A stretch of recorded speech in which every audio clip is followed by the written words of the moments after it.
It is felt that farming in India is not profitable. That is the biggest myth.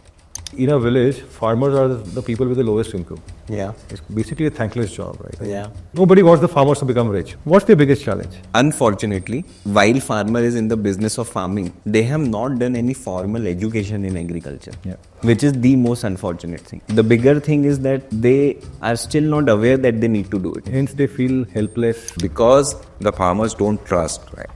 Therefore, newer practices, newer crops, these things are very difficult to introduce. And there have been very few successes. BharatAgri is a direct-to-farmer e-commerce platform. We shifted to a village before starting BharatAgri. I told Siddharth that the brand should be built on emotion. And then he came up with this BharatAgri name. We all agreed to it. Every agricultural practice, right, is very much correlated with religion, right? So there was a time farmers started sending their fresh fruits and vegetables to our office, and our office used to be filled with strawberries, mangoes. Madhukar, did you eat any of this strawberry?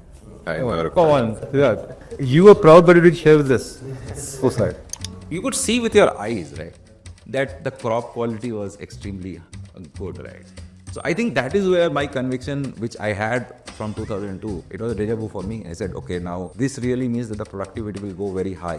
Indian farmers, if they want to be rich, crop selection is super important. So let's make India great again. Right? Yeah. So that's how we phrase it at IndiaQuotient.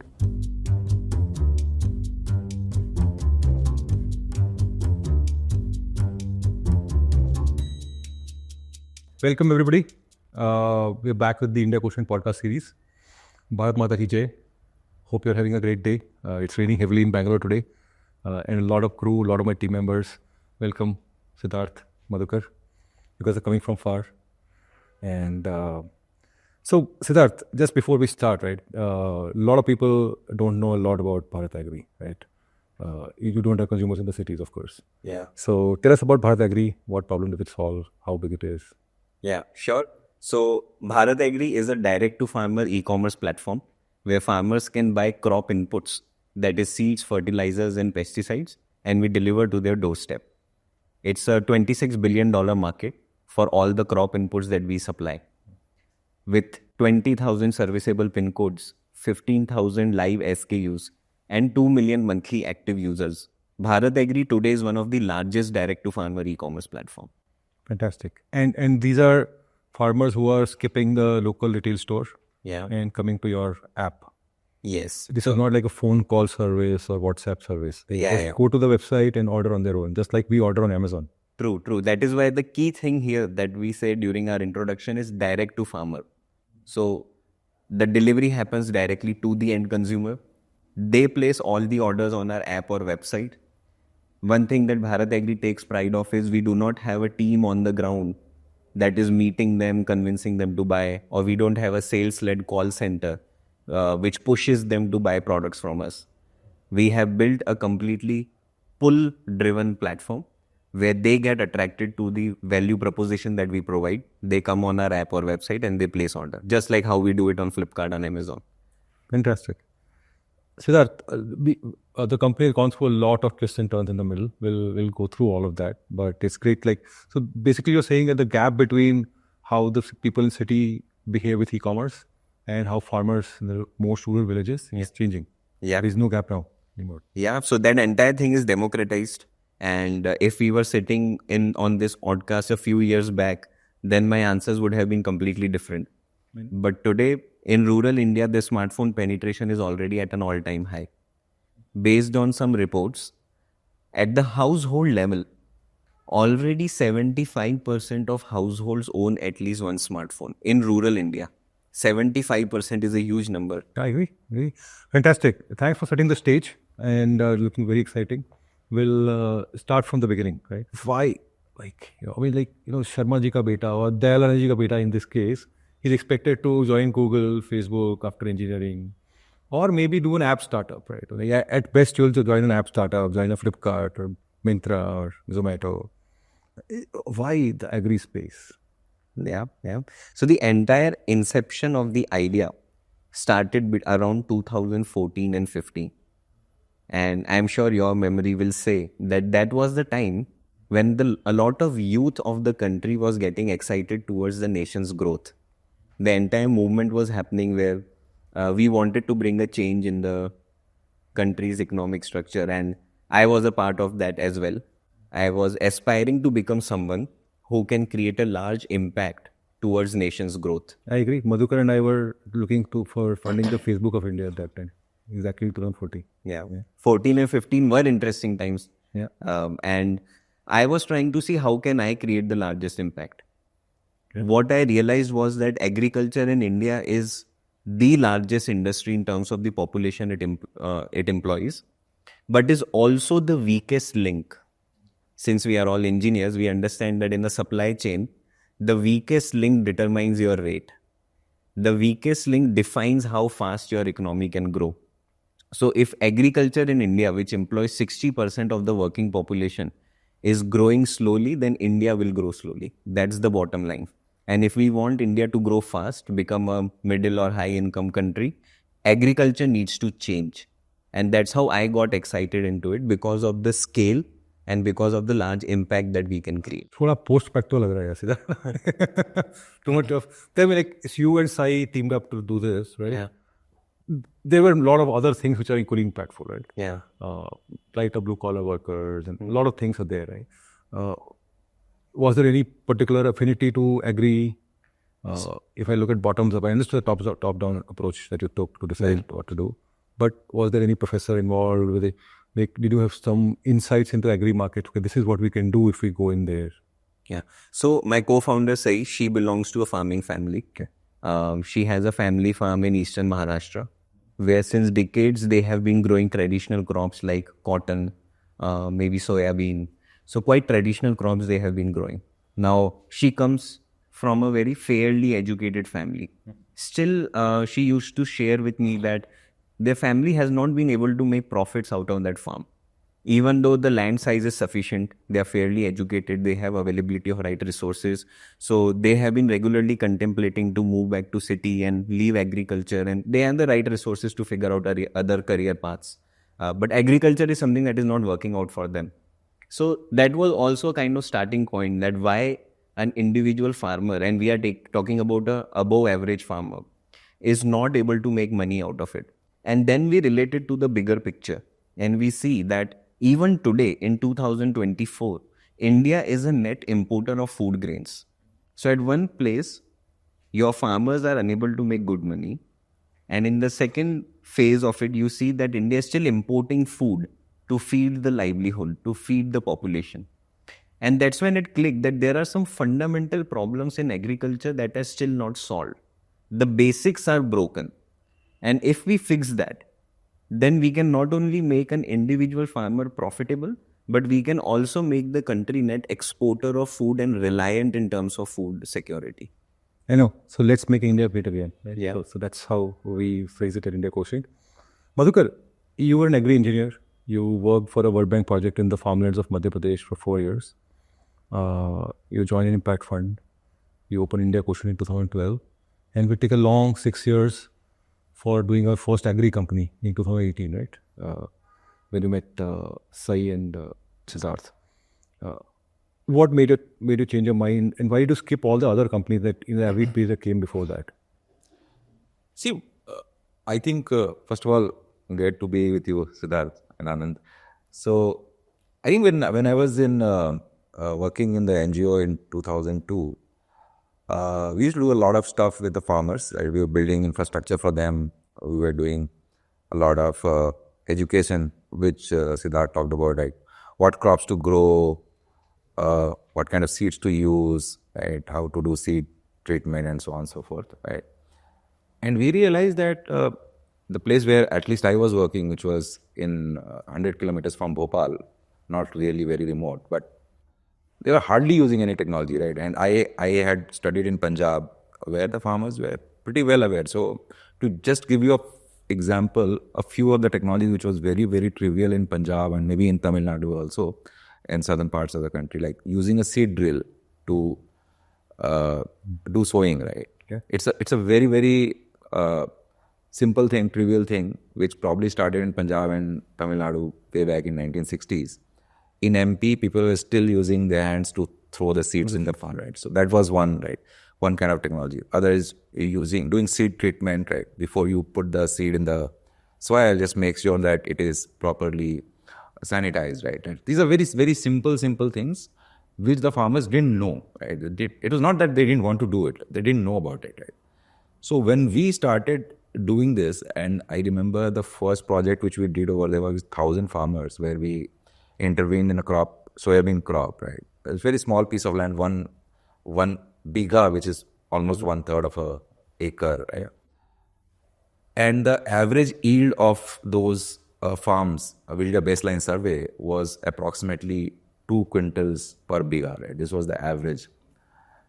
And we didn't do anything because I was just out of college, so it was not that I was an agri expert or anything, right? We just changed the seeds, so we got good seeds. We just told the farmers to do few processes, which are basically very copy book. Basically, read the book and tell, do this, this. And our average yield, and I'm talking about average, that moved from 2 quintals to 4.5 quintals. I'm talking about average, right? The best of the farmers, right? You have to understand that we are talking about small farmers. So while we gave all the know-how and education, a lot of implemented. They were not very sharp about implement. They're not seeing the success also, right? So they were not really motivated. So skeptical. So the best ones, the best 5% of 5%, their average yield went from 2 quintals to as high as 9 quintals, right?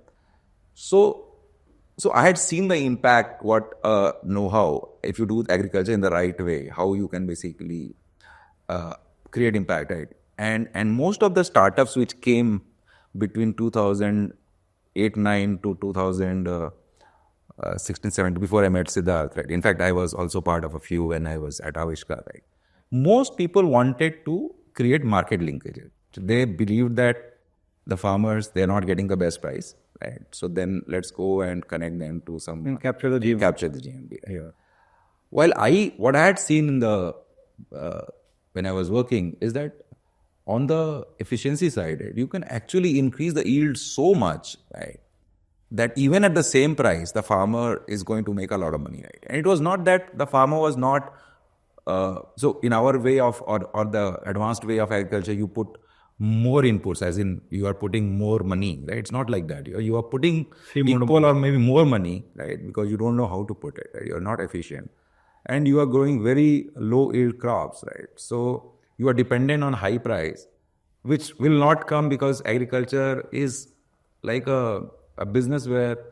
it's a punt, right? It's not a punt. It's basically what happens is that everyone will have the sowing at the same time and harvest at the same time. It's a supply-demand thing, right? So the farmer will have to sell at low price because everyone has the produce at the same time, right?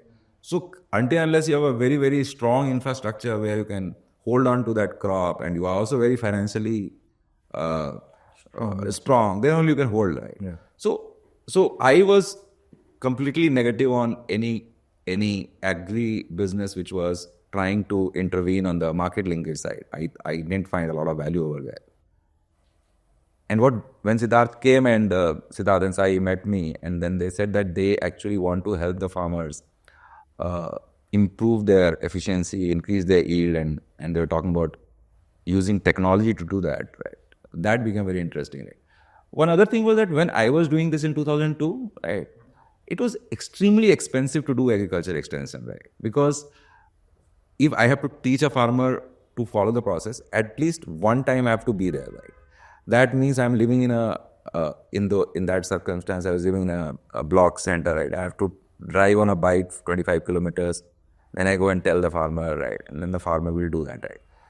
With mobile phone, with internet, with video calling, with ability to share data on a real time. And we were convinced, looking at stuff like ShareChat, we were convinced the internet is already there in the hands of the farmers.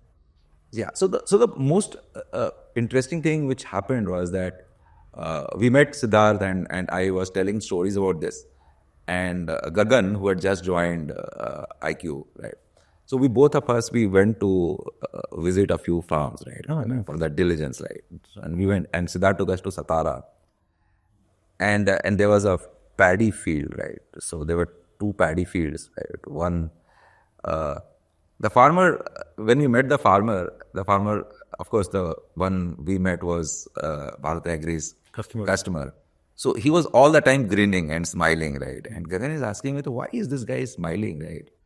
I told him he must be proud of something, right? And then he showed his crop, right? His paddy had like, what do you call that? Tillers, right? It had like 60, 70 tillers, right? In one, right? In one point. Yeah. And the other ones had like 12, 15, right? So it was, you could see with your eyes, right? Yeah. That the crop quality was extremely good, right?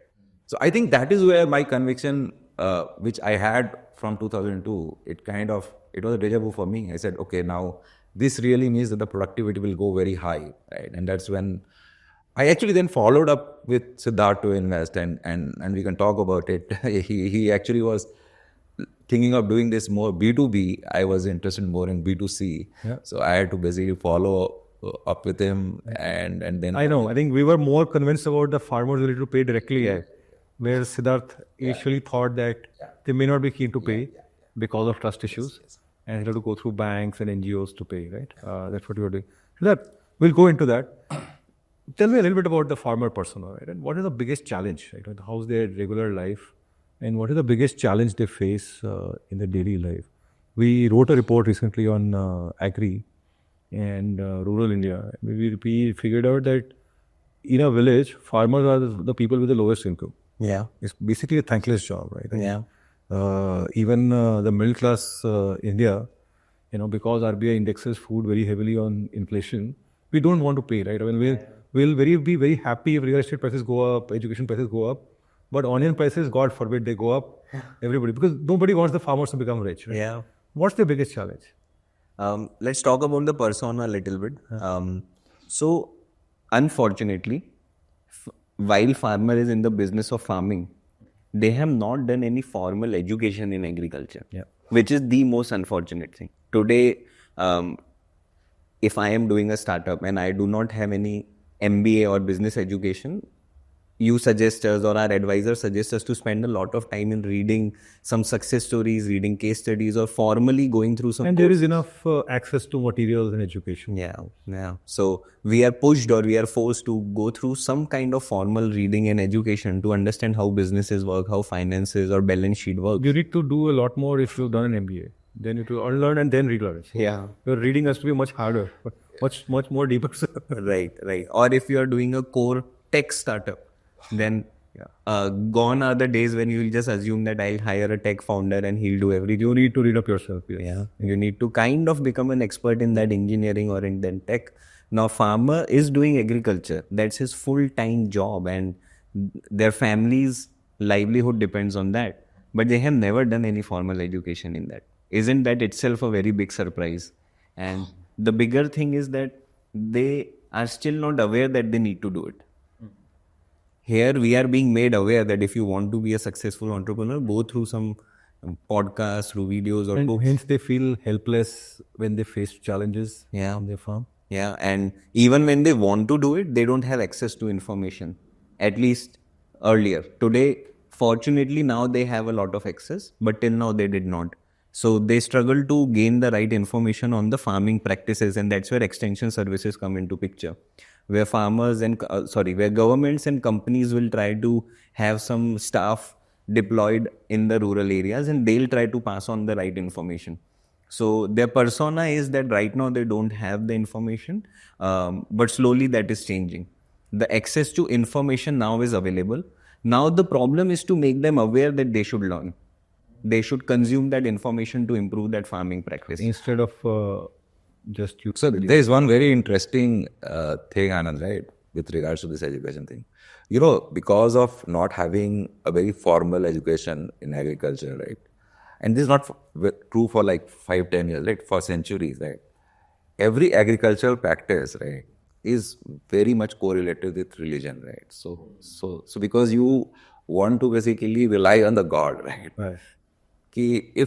If you have a crop, right, the rain has to come, right, so you will pray to God, right, and then you therefore bribe the God, right, so therefore all the festivals are also around, designed around the cropping patterns, right, because you're thanking the God, sometimes you're bribing the God, sometimes you're threatening the God, all kind of conditions are being created, right, so it basically, what Siddharth is saying, because you don't have a formal thing, You don't feel in control. Yeah, you are not in control. Right? You're in control. So while the people who have studied agriculture, we believe that it's absolute science, right? So it is not a pseudoscience like economics or any other science, right? Social science or even computer science, right?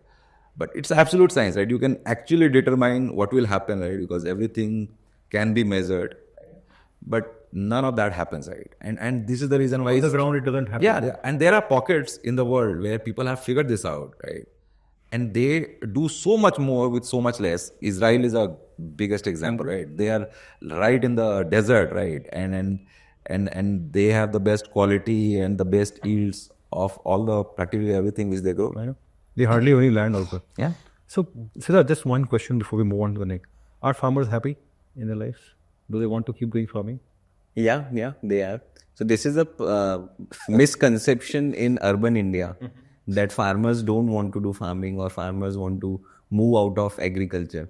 Some bit of it is true, where they also want some of their younger family members to move to urban places, go through formal education and formal jobs. But farmers who have realized that agriculture is profitable and can bring large amount of money to their house, they are having at least one or two of their children continue to do farming and take it to better heights. Fantastic. And Anand, the people who don't have options, right? There the Indian philosophy works, right? Santosam param sukham, right? So you are happy with what you have, right? As long as they've got As- food as- and over their head, that's still, I agree. So that early days, right? I mean, we were all skeptical. Right? However, we wanted you to take a jump. It's easy for us to say, no, Siddharth, farmers will pay because we say so, right? You were skeptical. And today you're saying farmers are practically no different from people like us in the city. They're ordering online and they're, practically like very modern, pay through UPI, prepaid, etc., etc. They order multiple SKUs. But tell us a little bit about the journey of discovering farmers as consumers, right? And people who are willing to pay for their services, maybe paying for quality, etc. Yeah. So there again, we started a top-down approach. There are some crops in India that are extremely profitable, like grapes, strawberry, pomegranate. In itself, the crop is expensive to consume, so farmers earn more money. And the economy has overall figured out that these crops can also be exported, so the farmer earns even more money. Okay. Both in domestic market as well as in the export market. And more the money, that means it's difficult to grow that. Otherwise, everyone will grow and then there will be no money left there. So growing these crops is extremely expensive. Expensive as well as difficult. Risky. Risky, difficult, there's actual science involved, where day to day you have to figure out how much water should I give, how much fertilizer should I give. It's a day to day challenge. So we figured out that, okay, there's such an economy works where farmers are rich, they are exporting the crops and it's difficult to grow. So how are they growing it? So they had some consultants who would visit their farm once a month and will guide them.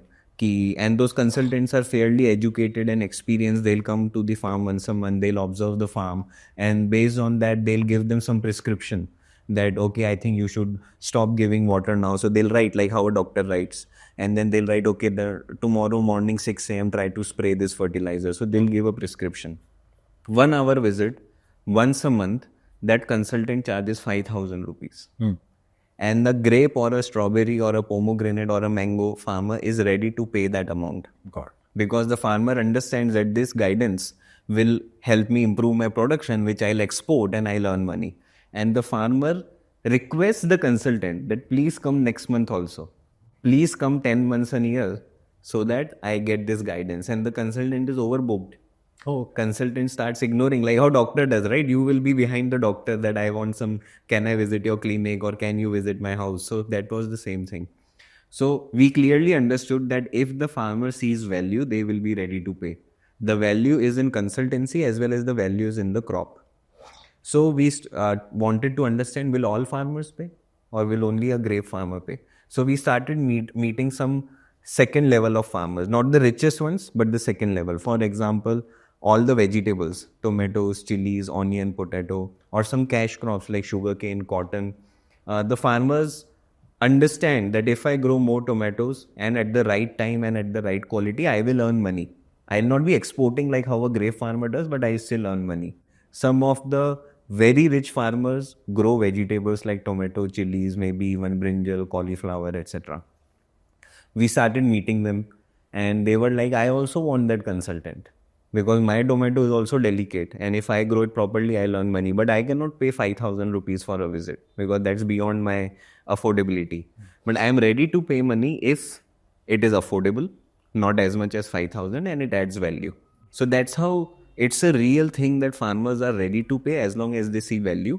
And it's not just top 1%, but there's middle 50% farmers who are growing cash crops and vegetables who would be willing to pay. And by meeting them, showing them some demonstrations, giving them the value, we saw that, yeah, they are ready to pay.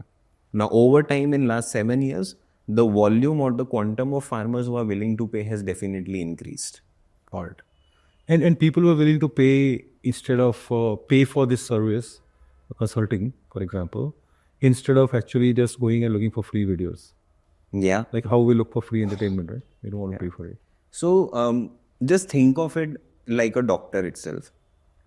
Doctor gives consultancy based on our body and diagnostics, and we give it for the crop health. Now, related to health also, there are large number of documents and videos available on Google and YouTube, right? But we don't rely on that. If we or our family member is sick, we are ready to pay any amount of money to visit a doctor because that is personalized consultancy. The doctor will tell you what you need based on your temperature, your body, what medicines you need. Otherwise, generic knowledge is still available on YouTube. But we are ready to do that because personal consultancy is needed. When did you get your first paying customer? Direct paying online? That's an interesting story. Earlier in 2017 and 18, when me and my co-founder Sai, we shifted to a village before starting BharatAgri. We were like, we can't start a company without becoming a knowledgeable person in that field with some experience. So we just rented a land. We rented a small house nearby, and we were doing farming ourselves. Same as what he suggested. We were reeling things ourselves and just doing farming. And naturally, our farm looked better than the entire village, even though we just used bookish knowledge. The yield was better. The look itself was good. Like he said that the rice looked lush green with more tillers. So at that time, we were, I think, growing sweet corn. We were growing turmeric, which is a cash crop. So the farm looked really well. And some of the nearby farmers started visiting us and said that, what are you doing? Why does it look so good? And we just started telling them that we use these techniques, which makes our farm look good. So they're like, we also want to use it. Can you consult us? A typical offline consultancy. And they started paying us. And that's how we realized that there is a market where farmers are ready to pay. Can you build a scalable tech model? Because you can't go farm in every village one by one. So they should be able to see the success stories in a digital way, which is low cost for you. And then they should trust you to pay for it. Got it. And that's Madhukar. Why did you change the name, right? I mean, Siddharth came with a very nice technical name, Lean Agri, right? Very precision, like, Lean Agri was meaningful. But why did you change the name to BharatAgri? First of all, I didn't change the name. I just asked you to basically think of a better word. I think Lean Agri was only basically talking about, it was a very engineer type name, right? So lean, right, which basically mean that you're more efficient and so on and so forth, right? What I told Siddharth is that the brand should be built on emotion, right? So it has to be something around emotion, right? And then he came up with this BharatAgri name, and then I think we all agreed to it. So I think I wanted a name which was a more emotional, acceptable, etc. Lean Agri was a very technical kind of name. English also. Yeah, English also, right? Investor world, basically feels that you are better off if you're giving money to the farmer, a.k.a. booking the GMV, right, of their output, versus charging money from them on either consulting them or on their inputs, right? Why is there a gap? Or what you are seeing on the ground you're so bullish about, and why is the investing world saying, no, we can't charge money. We can give money to the farmers, that will be okay, but we can't charge them money. Yeah, so I think, at least for me, I'll talk for myself, right? The realization which I have is that you will not have enough money to give to the farmers, because I used to actually give money to the farmers, right? So when I was working in the World Bank project, I was actually implementing a grant project, right? The farmers are very vulnerable. The country is very, very poor, right? So whatever money you give, that will not create any gratefulness or any It won't solve anything. any solve. And the farmer will not be grateful for that, right? Because he believes that he deserves it, right? Because it's so poor, right? So the decision making is a very, very short term for the farmer. So he is not looking, if you think that by giving a 5% better price, you are able to lock the loyalty, that's not going to happen, right? I learned the hard way, right? So going back to, again, my old days, we decided to buy all the soya bean which we had got, which we had cultivate from those 1,000 farmers, right? And we set up a shop, young guys, all of us, 5, 6 guys, 23, 24 years old. So we told the farmers, we'll give you 50, 80 rupees higher per quintal, right? I think soybean was some 700 rupees quintal at that. We said we'll take at 800 rupees because we wanted to take all that because that was a better quality crop. So we'll use it as seed in the next crop, right? So we bought soybean seed worth 25 lakh rupees from those 1,000 farmers, right? And we were very happy that, oh, the farmers basically sold it to us. We did a great service. We are also working in an NGO, right? So I have a socialist mindset, right? We have helped the farmers. And then after that, we started to sort that and pack it for the next season. And when we started opening the bags, This was not good quality. forget about good quality. They were rocks. Oh my God. Right? The farmers had put rocks in that, right? So when we finally sorted everything, the total tonnage itself reduced by some 35%, right? And that's where I realized I got very unhappy. I was very angry that I said, I help the farmers do all of these things and they're cheating me only. But then I think over the years, as I have matured, I realized that what's wrong with that? They were trying to make money, right? Everyone has cheated them for the last 100 years, right? Why will they not cheat us, right? And they are looking for a very survival kind of a mechanism. Yeah. So I think that part is very, very critical for farmers, right? So going back, right, for you to basically make money from farmers, right? If you want to give a little bit extra and buy the royalty, that's not going to happen. But at the same time, because the farmers are on the ground, they're also very smart, right? So if you are doing something which adds value to their life, they will jump on it, right? And they will basically try to learn. Of course, not all of them. Like every user base, there is the early adopters, right? So the early adopters will basically come and jump on the opportunity. They will try to do better. Siddharth, you also see this as transactional relationship between the farmer and the company, or you think there's loyalty? And do you see that this change will happen? It takes time. Initially, it is always transactional.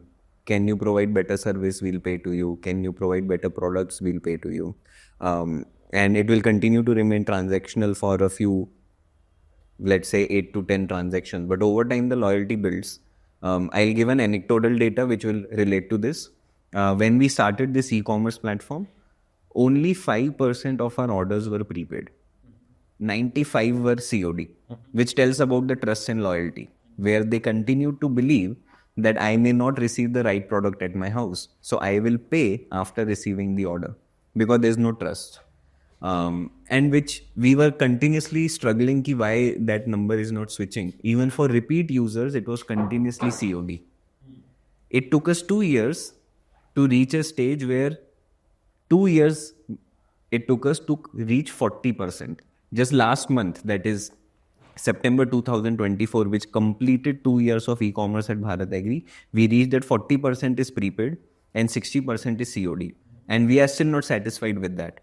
And today it is 50%. It took just 1 month to jump from 40% to 50% because for the earlier set of repeat users, now that loyalty has been built, where they know that we can give the money to the company in advance and we'll get the product, the right product that we selected. And obviously we have built systems where instant loyalty is not there, right? Like, we talk about a lot of network effect, but people are happy to jump away from Lola for 25 rupees discount, right? Yeah. Do you expect that to happen to yourself also? Like when Amazon, let's say, right? That's the big elephant in the room in investors' mind, right? yeah, Amazon will come and all the farmers will lock, stock and barrel shift to Amazon. You think that'll happen? So it will take them a lot of time and efforts to shift the loyalty. I continuously try to give this an example rather than this only about being purchasing the product is advisory driven product purchase. So you are first going to a doctor, you are taking a prescription, then you are buying the medicine. It's not just medicine purchase. So think of yourselves, maybe you will shift a medical shop, whoever gives you good convenience, cheap and better behavior in terms of transactions. So you will shift the shop, but will you shift the doctor because the other doctor is cheaper? And you're saying all of your purchases are driven by prescription right now? 65%. Okay. 65% is completely driven by advisory. They purchase the product that we recommended to them. 35% is still where users search the product themselves, browse and purchase. But 65 is purely through advisory. Now assume Amazon comes and offers the same products as we do at cheaper price. The first thing, let's purely talk about transaction. They will also have to prove through 10 to 12 orders that they are delivering the right product at the right time. Then the loyalty will build. That's purely through the transaction. So it will take time. But the bigger thing is, are you recommending the right product? That's the bigger thing. Got it. We have large number of testimonials where users are like, ki when we buy from BharatAgri, it gives us better results. They don't realize that our advisory recommends them the right product in right quantity and how to use, like how a doctor does. So that is where the start of the journey happens. So if Amazon wants to earn the loyalty, they will have to build the doctor piece as well. Yeah, well, I mean, I won't rule it out. So No, so Anand, I think there is another aspect to it. Like in regular e-commerce, right? In regular e-commerce, you are buying a product and you're using it, right? And it is when you use it, the value which you get is kind of already decided, right? Here in agri input per se, right? The product you might buy, right? But if it is not given at the right time or in the right dosage, it will not give the result. Yeah. Right. So that is what Siddharth is trying to. even if you send the best quality of the product, yeah. if it is not used properly or used in the wrong way, it won't produce. So the quality of the product in itself doesn't create the results, right? Yeah. How it is applied, when it is applied, right? Or dosage is applied, right? All of that is also important. Got it. So that will be the moat. Fantastic. What were some of the other second level challenges like logistics, payments? What did you face while building BharatAgri, particularly the e-commerce piece? Even the piece of the advisory piece, right? What challenges did you face in getting people to get the right information, payments, last mile delivery, COD, particularly in smaller villages? How did you build that piece?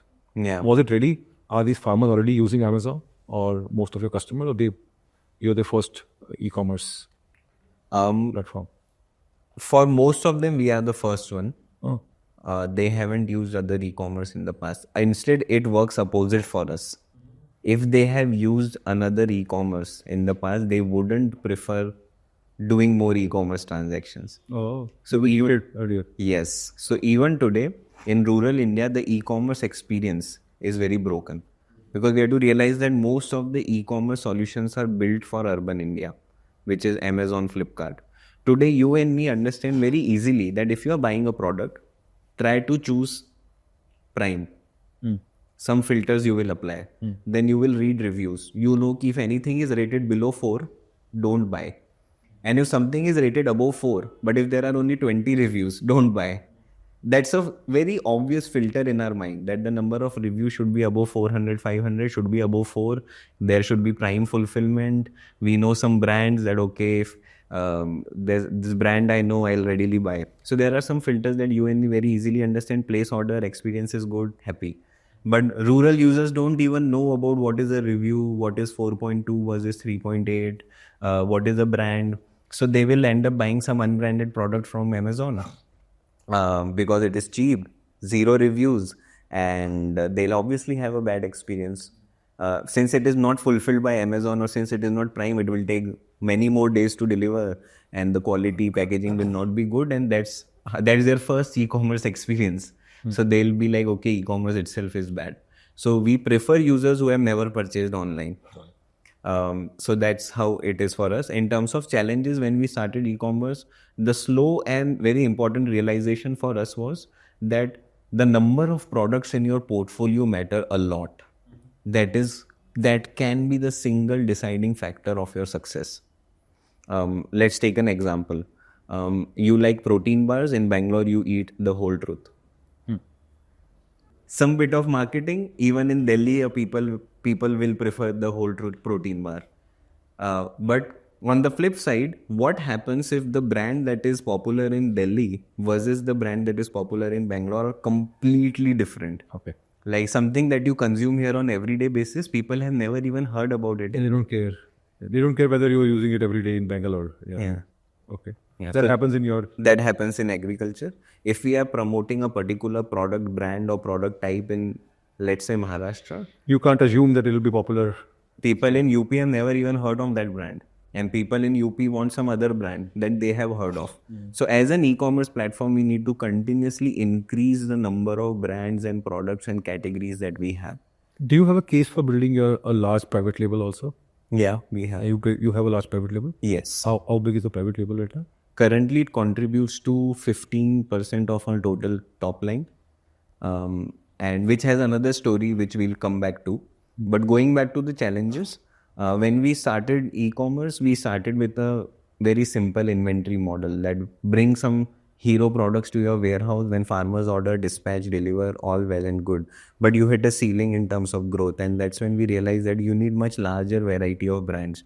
So that's when we started the marketplace, where we could today we have a tech and operational system in a place where any brand can onboard themselves within few hours.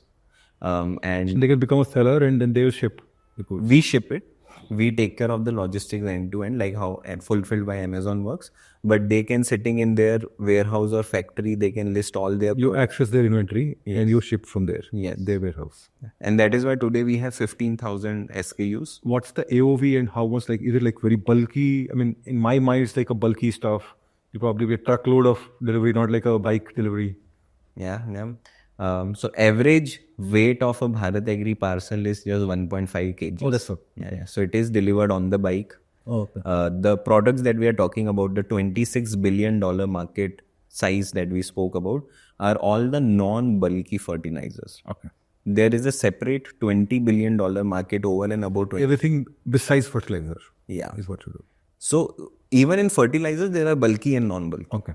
So bulky fertilizers are $20 billion market, separate. We don't work with them for obvious reasons. There's a $26 billion market that weighs between 10 gram to 1 kg. Okay. As low as 10 grams. So seed packets, small fertilizers, 500 gram, 1 kg, pesticides, growth promoters, all of that come in non-bulky crop inputs, which is a $26 billion market, which we supply. Got it. Payments. Yeah. Like, you think people are using UPI? What are they using? So that is something that is working in our favor. Something that I regularly tell to my team, that don't worry about payments, because there are companies much larger and smarter like PhonePe, Google Pay and Paytm. They're working for you. Once they see that their market is stagnating in urban India, where will they go? They'll go where the new smartphone purchases are happening. They have the data. They see that new smartphone purchases are happening in rural India, not necessarily farmers, but rural India. And they are pushing their rural network to adopt UPI. PhonePe is very strong in rural India. Google Pay is fairly strong. So they are fighting with each other in rural India to increase their market share. Now, when a farmer comes to BharatAgri, they see that UPI payment is available with some incentive and is very seamless. We have seen that today more than 50% of our orders are on prepaid, all UPI. All UPI. Fantastic. So that we have this concept of family CTO in urban Indian families, right? Where there is a young teenager, boy or girl, who's helping parents order, book things, flight tickets, boarding pass, whatever, right? Wi-Fi for the home, Aadhaar card for the parents. You see the same behavior in the villages? Are the kids ordering on your platform, or is it the farmer who's using non-English languages and ordering? We have started seeing that behavior where kids are ordering for their parents. Oh, okay. So generally, if a farmer is, let's say, above 55 years old, then generally speaking, they would not prefer to order themselves. Or they will ask their children. Children may be anywhere between 25 to even 40 years old, not necessarily young school-going children. And I think in this, the young kids basically helping out, this probably predates the urban India, right? Because most of the people were uneducated in farmers. Family business. Yeah, so in the farmers, because most of the elders were uneducated, we also used to see, when I was in rural India in 2002, there also we used to see the boys and girls who were educated, 10th class and 9th class pass, right? They will do the accounting, they will tell you what to buy, they will make sure that what they have bought is correct or not, right? Yeah, guys are always involved in Yeah. the thing and they're helping out. Madhukar, what else? Like, you've done Agrim, right? You've done Philo, which is sort of bringing the IoT-driven precision farming. What else do you see besides what BharatAgri is doing? What are the other opportunities? And Siddharth, you can also chime in if you have some ideas. A lot of founders want to make India great again. A lot of them have farming background, including a few people in our team have farming background now, Madhav particularly. What else do you see that can happen similar to BharatAgri? I think once some of these companies reach a certain scale, right, where the farmer community starts trusting on the technology, right, and they say that yes, by adopting the newer companies, our livelihood has become better, right? Our income has increased, or so on and so forth, right? I think one biggest challenge is that India has a lot of land, right, and India also has very good climate, right? Because in different parts of the country, you have different climates, right? So we can theoretically become a supplier of food to the whole world, right? What happens today is that because the farmers don't trust, right? Therefore, newer practices, newer crops, these things are very difficult to introduce, right? And there have been very few successes, right? So probably Pepsi and McDonald's have been able to do it in potato, right? And I don't. Otherwise, everybody is growing MSP crops, Yes. and just leading a very simple, happy life. So for example, I believe that Punjab has no business growing rice. Right? Yeah. It's practically a desert. Right? Even like Maharashtra, no business to growing sugar, right? Yeah, sugarcane, right? So these influences have been largely from political side. Yeah. But I think once some of these companies become large and the farmers start seeing these companies as from the eyes of trust, right? And then newer entrepreneurs also coming in. So I think creating pockets of value in different crops, right, will be, so contract farming can be a very big thing in India, right? Of course, it will need some changes on the law side, regulatory side, but I think the government understands that, and we had some challenges a couple of years back in terms of farm laws, but I think the way is not far when that we're going towards that. Going towards that. Siddharth, what do you see similar to what you are doing? What are the other areas founders can explore? I think I agree with Madhukar. A lot of problems in Indian agriculture is towards crop selection. Like he gave an example of paddy in Punjab, sugarcane in Maharashtra. A lot of that can be driven from the output end. Let's hypothetically take an example. If a company comes in India, let's say an Indian company says that I will make jalapeno pickle because jalapeno has good demand in restaurants and pizzas and in pickle, but no one grows jalapeno in India. Yeah. But a company says that I'll buy jalapeno because I have a demand in Europe where I can export jalapeno pickles. So without much push, farmers will start growing jalapeno. And there will be companies like BharatAgri who will teach them how to grow jalapenos and will provide them the crop inputs. So you see, slowly large number of farmers will shift away from crops like paddy and sugarcane and will start growing some high value crops like jalapeno just because there's someone buying it. So I think on the output side, systematically some kind of, not necessarily contract farming because that's very high touch and involves some kind of political change in policies as well. But this can be done without change in policies. Where food processing companies set up base in India, they demand crops from farmers and automatically farmers will change what to grow. Fantastic. So that just maybe towards the end of the thing, right? I mean, how do you maintain culture in BharatAgri? You guys are based in Bangalore. Yeah. So all the bad influences that can be possible are there on you guys. How do you select team members, right? And how do you give them charged? They are in a sort of an obscure space. Yeah. They're now becoming bigger, but you've been at it for a while now. Yeah. What kind of people do you get to join the team? How do you keep them motivated? Is there some common thread between people who join BharatAgri? Yeah. So we People have follow. to be farmers themselves. No, definitely not.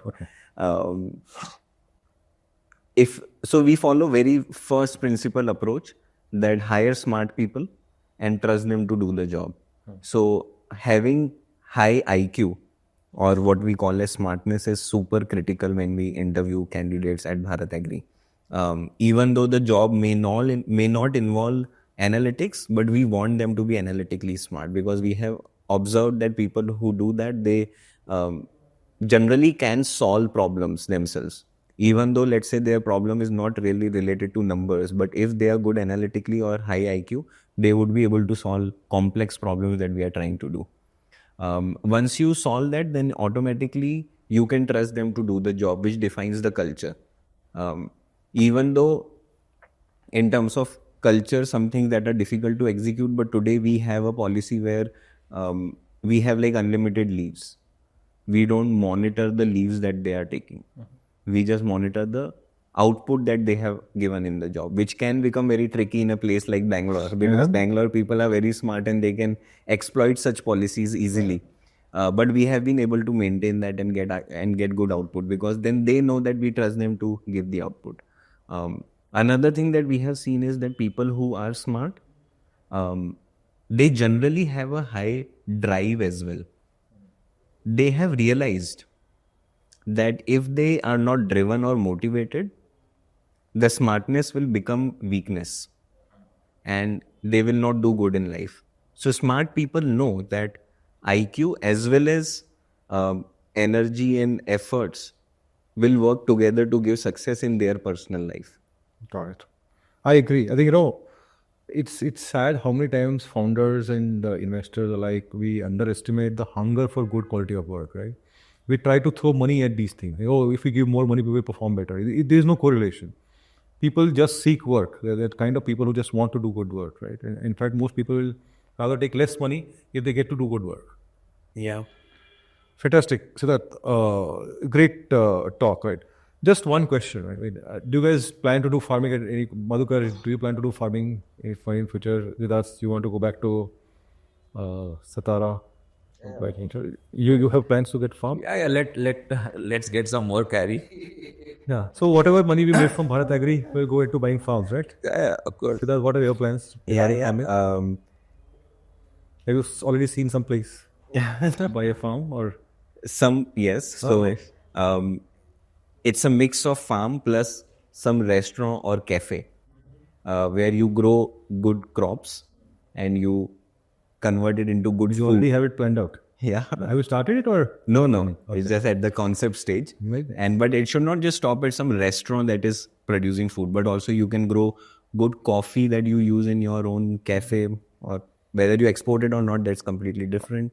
Or grow some grapes, convert it into wine and sell it in your restaurant. Very nice. So it should not stop at Fancy, farming, no. but there should be value addition. Yeah. So your tastes are definitely not like farmers, right? It's the taste of very city kind of taste. Good to know. Yeah. I think this is where this is sort of you have to go through all of that, and eventually you will end up looking like the exotic rich people, right? So jokes apart, countries like Israel have done good. Technology, yes. How to grow, yes. But it's also about crop selection. They import all the grains and pulses from countries like India. Yeah. Because they know that with limited land, the output of grains and pulses will be not good for the economy. So they have systematically said that this land should be used to grow crops like olives, sweet corn, or something that is high value. But you need grains and pulses to consume, so let's import it. Oh wow. So So they use their own land to grow exotic crop, but they import the regular food. yes. So Indian farmers, if they want to be rich, crop selection is super important. So grow high value crops, earn money from that, and use that money to import rice and wheat. Interestingly, Anand, this used to happen in India 50 years back. Huh?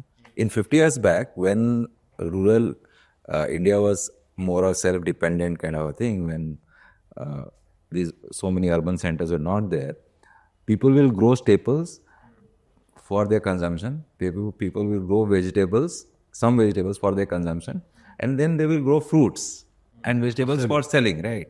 That will bring the money, right?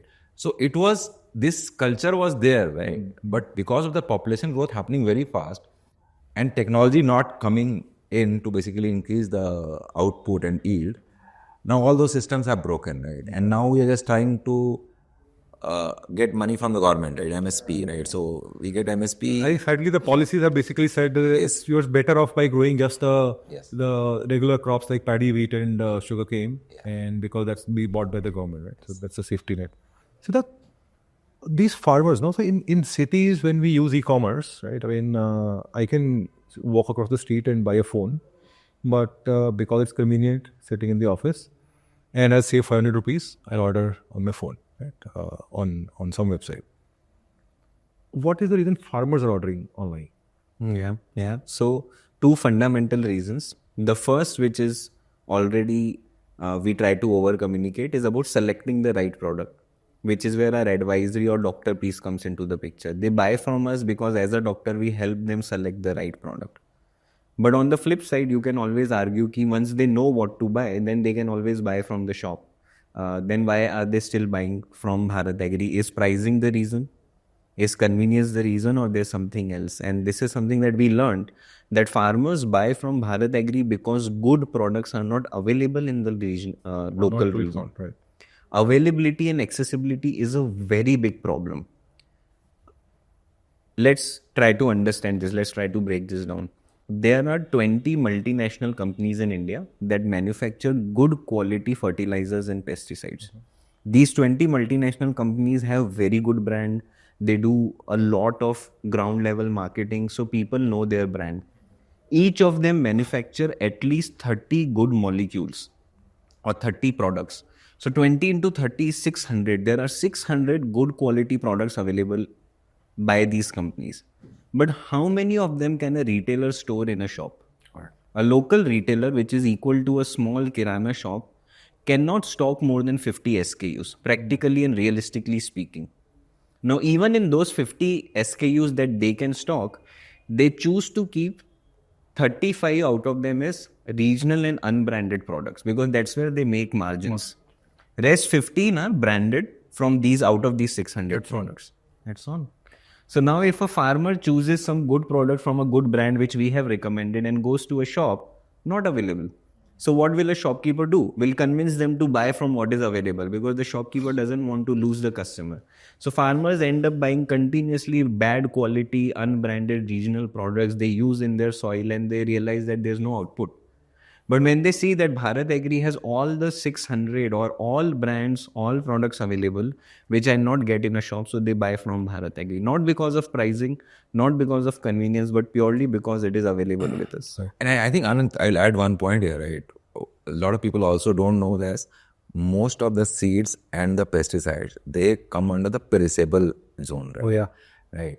So it's not like They can't stock all. yeah, and nobody gives credit for that because it's a perishable thing. The retailers, if they buy a lot, right, they will lose a lot of money, right? So therefore, they keep very select SKUs because and quantity also, right? And but when the disease comes, right, it comes in hordes, right? So then those brands are even more diluted because the retailer starts putting water into it and starts giving it, right? So the farmer is getting the product also, but that product quality is very poor. And the retailer has an incentive. Yeah, he has the incentive. Siddharth, ready for the rapid fire? Yes. Are we ready, guys? Ready for the rapid fire? Nice, Siddharth. What is one piece of technology do you think is the future of agriculture? An example, satellite, irrigation. What do you think is A decision-making tool with every farmer. AI? AI and satellite-based monitoring. Fantastic. If not BharatAgri, what would you have done? We do have any other plans to change India, making India great again? Personal finance. Personal finance. Fantastic. Two of Madhukar's favorite things. Yeah.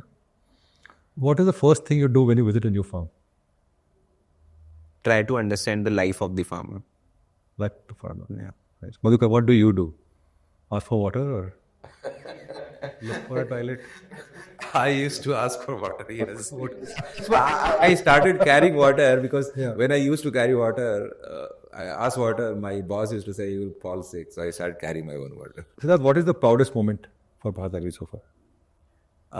There was a time in around 2020-21 when farmers started sending their fresh fruits and vegetables to our office, Oh, wow. saying that this is an extra produce because of you, and we are earning more money than we were earning earlier. So this is a gift. And our office used to be filled with strawberries, mangoes. Madhukar, did you eat any of this strawberry? Come Come on, Siddharth. You were proud, but you didn't share with us. That's so sad. What's one habit that keeps you productive? How do you engineer your own? What is the prescription for Siddharth being productive? Maintaining good health. Good health. Yeah. We should do a podcast on health with you. Yeah. Who's the founder you admire the most in India? Indian founder. Given that we are in e-commerce, I really admire Flipkart and Meesho founders, how they are taking e-commerce to the masses. Great choice. What's the biggest myth about farming that technology can debunk? It is felt that farming in India is not profitable. That is the biggest myth. What's the favorite farm produce? It will enjoy personally. Strawberries. Nice. Free ones or paid ones? Both. Both. Madhukar? Sugarcane? Yeah, actually, I like gram.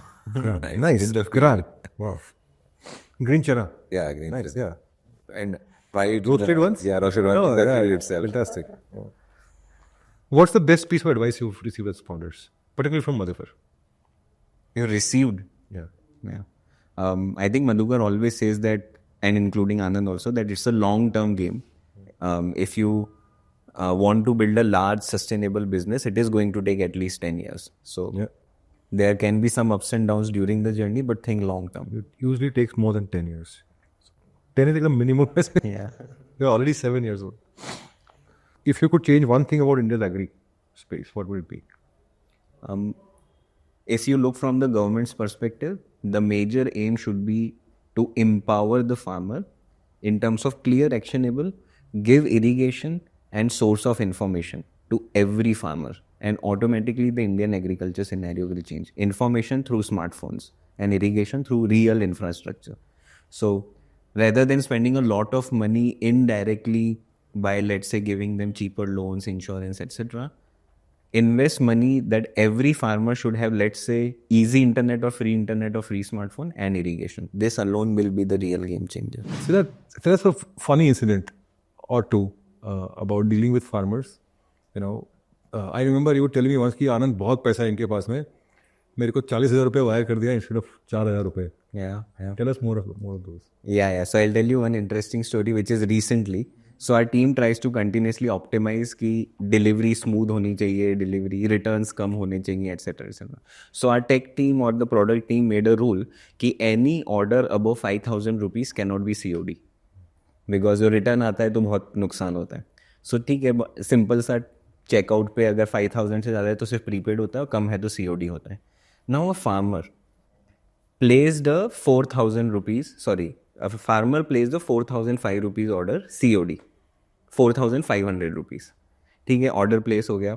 Then he calls on our customer care and says कि ये मैंने गलती से 4,500 का order place कर दिया है क्योंकि मैंने एक ही quantity choose करी, मुझे तो 10 quantity चाहिए. So our inbound team, somehow they were not trained at that point of time, so they changed the quantity to 10. Automatically the order got changed to 45,000 rupees and it got processed in COD. Oh wow. Okay, and there's no alert till now, सब चल रहा है. And every Saturday what I do is I speak with large farmers जिन्होंने 20,000 से ज़्यादा का order पिछले 2 महीने में भारत एग्री से किया है. Speak to them. Why are they placing orders with BharatAgri, etc. और ये farmer आ गया मेरे list में. And I got super angry कि ये 45,000 का COD गया क्यों है, and the order is still in transit. I talked to my tech head, he was like सब सही चल रहा है checkout पे. Then we figure out कि इसने call center पे करके किया है. And I am shouting at my team कि ये पक्का return आएगा. इतना बड़ा 45,000 किसके पास cash होता है? And we lose unnecessary forward shipping, return shipping. We made a rule for a reason. And team was like अब जो हो गया वो हो गया. Call center में भी डाल देंगे और 3 दिन में वो deliver हो गया.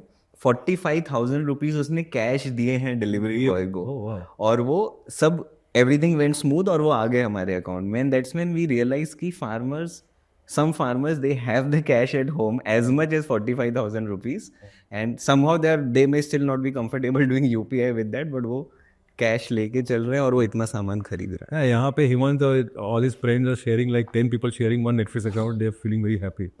Farmers are way ahead of them. Yes, yes. Our average order value is 1,000 rupees, but every day we receive a few orders that are more than 10,000 rupees. And such high orders get alerted in the system and prepaid. Wow. क्योंकि अभी तो rule है, but they place prepaid order more than 10,000 every day. Our largest order has been 65,000 rupees. Wow. Prepaid. Awesome. Guys, that's the end of our rapid fire. Thank you so much.